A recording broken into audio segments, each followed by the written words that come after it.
पवार साहेबांच्या तब्येतीबद्दल आता आम्ही सर्वजण रुबी हॉल या हॉस्पिटलमध्ये त्या ठिकाणी आहे आणि तिथले तज्ज्ञ डॉक्टर अभिजित लोढा हे आपल्या सर्वांना आदरणीय पवार साहेबांच्या आरोग्याच्या स्थितीबद्दल त्या ठिकाणी मार्गदर्शन करतील.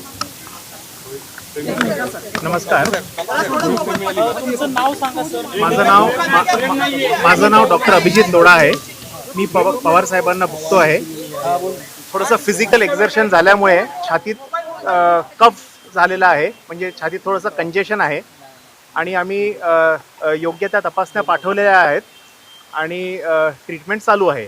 आत्ता कंडिशन एकदम स्टेबल आहे आणि तपासणी आल्यावरतीच आम्हाला जे काही त्याच्यात बदल करायचा असेल ते बदल करू.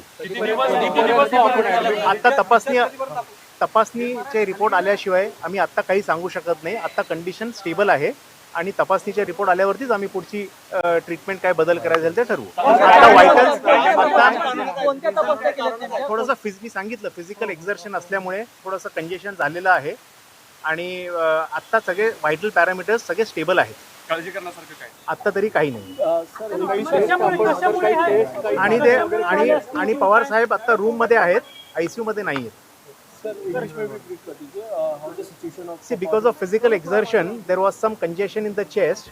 We have sent the appropriate investigations and started the appropriate treatment. The further modifications in the treatment will be decided once we get the investigation reports. He is admitted to a private room, and at the moment all the vital parameters are stable. What are the reasons they have been admitted? By vital parameters you mean the oxygen level, the blood pressure, the saturation, everything has been normal. It is because of physical exertion 2-3 दिवसापासून त्रास असेल. सरांच्या 2-3 दिवसापासून त्रास आहे.